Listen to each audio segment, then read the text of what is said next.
Think about the impact you could make on their lives for however long you have them, but more importantly, think about how much more rich your life is going to be. Extraordinary people in our community, I would say, are Positively Milwaukee. I'm excited to have you join us. PozCast. Parenthood is hard. I'm not a parent, but I have heard it can be a challenge, whether it's your biological child or if it's a foster child or an adopted child. So I wanted to speak with Karen Schlindwein, who is the board president of Chosen Incorporated of Wisconsin. Actually, Karen reached out to me on LinkedIn and was like, you need to talk to me about the challenges that many parents in Wisconsin are facing. And you say it's not because there's not enough people out there, it's just you need more resources, right? It's both. We always need new families. Partly because we have sibling groups that go into foster care, and not all families that want to foster can take in that many kids. So we are short on families, but resources, absolutely, we're always short on. So we need organizations like Chosen to be out there to support families. And when we talk about the support that Chosen gives families, it's not just tangible support, it's emotional support.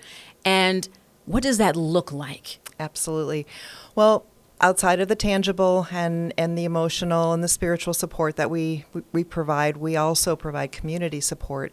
So we hold community outreach events for their families so that they can make those family-to-family connections throughout the year.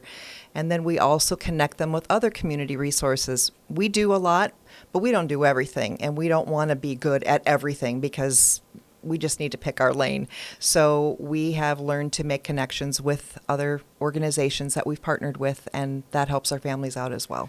Well, I really think this lane was chosen for you and your family because this is really a personal thing.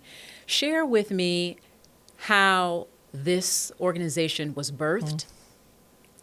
This has been a 50-year journey to get to the 10 years of Chosen. Back 50 years ago, my mom and dad were foster parents. They had about 8 foster children that they took in, and our first one came exactly 50 years ago this year. So I knew at a young age that families were created differently sometimes. And so when my husband and I had infertility, adoption for us was not something out of the ordinary. It was something familiar to me. So we adopted both of our kids, and at 10 years old, my daughter told me one day that she was going to adopt a lot of kids, and they did adopt a sibling group of 4 from foster care.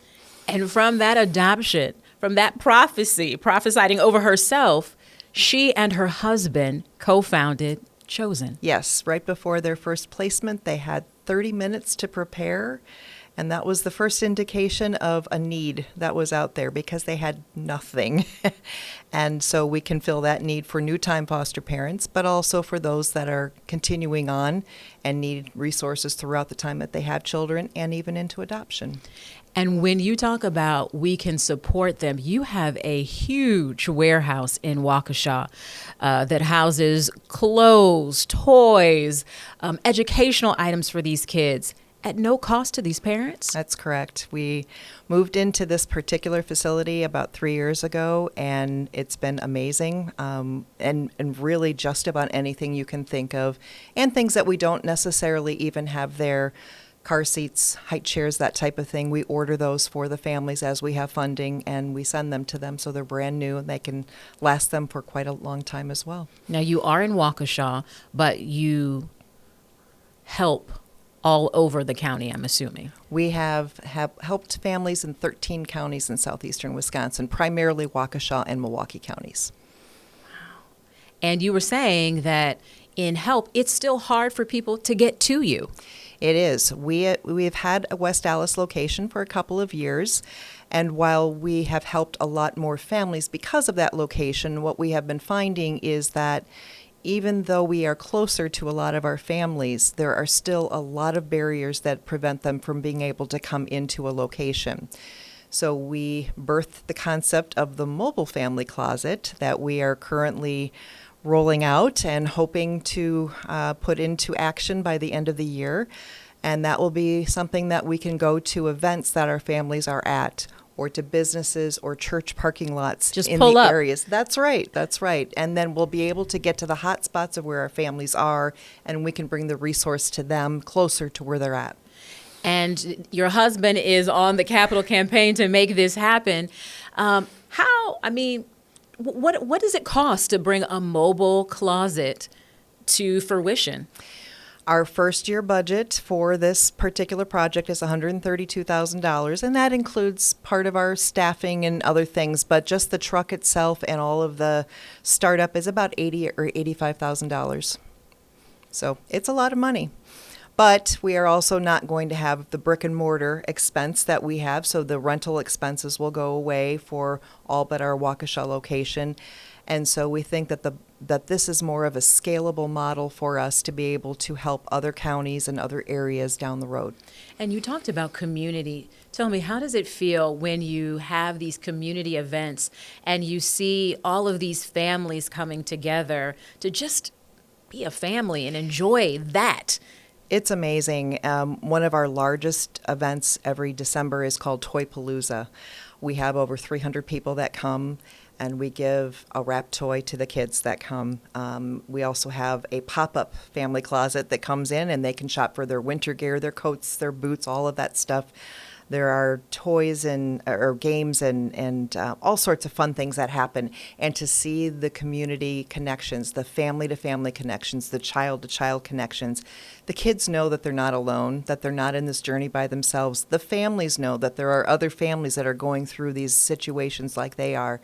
So it's just very heartwarming to see that all come together. I know you probably get a lot of volunteers during the holiday season, right? We all want to give in the spirit of giving, but when it's not a holiday, how can people help Chosen from a volunteer perspective with the mission? We always need volunteers. We have a sorting center in our Waukesha office, so we are always looking for people who like to come in and sort clothes. That's always a way that people can help. We have events like our backpack giveaway or Toypalooza, where we need to wrap toys or load backpacks up. But we also have committees. We have a programming committee. We have a fundraising committee. It takes a lot of hands to put on fundraising events. So we always need volunteers to help plan those things, to help execute those things as well. So limitless as far as the opportunities that exist. And 10 years ago, Chosen was created.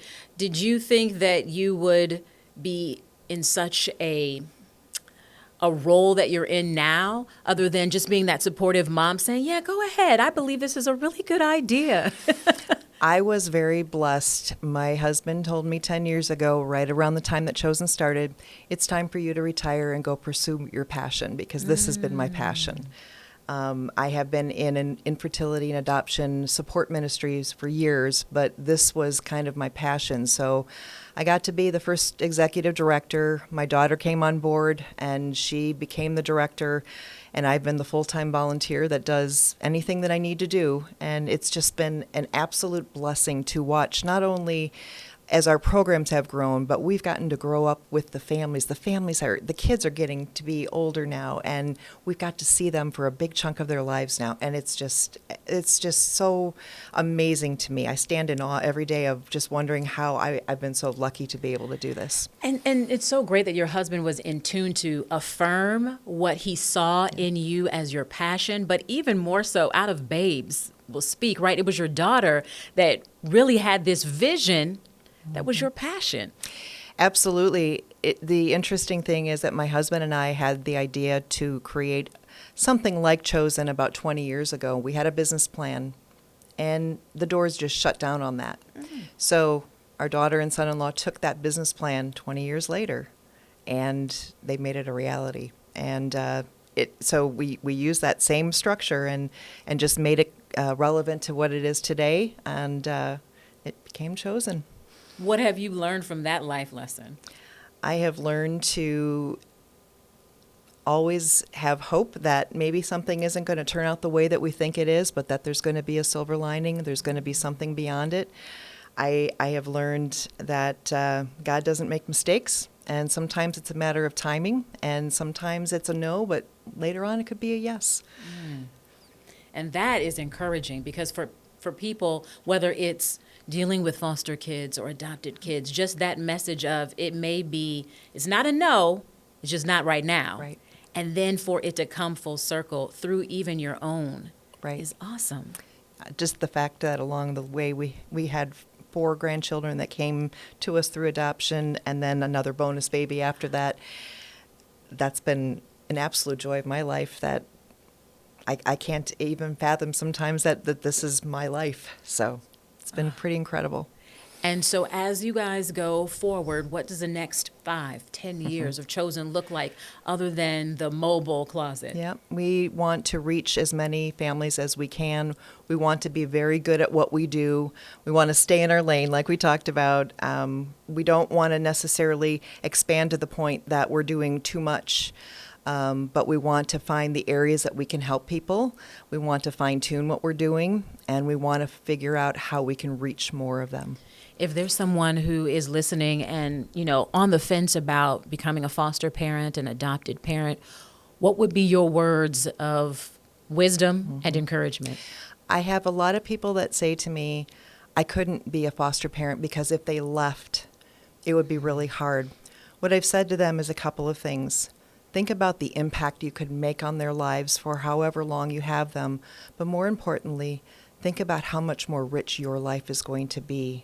Because when those children come into your world, it's no longer about you doing something really great for them. It's about what they're doing in your life. And the impact that these kids have made on the foster parents and the kinship parents and the adoptive parents that we work with is absolutely heartwarming.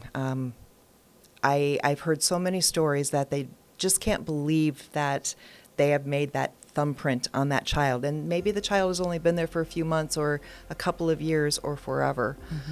But there's been a difference in their lives, and those kids have made that difference for them.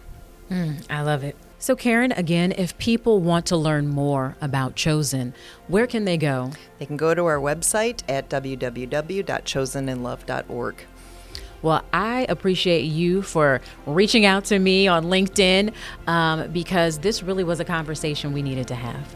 Thank you very much for having me.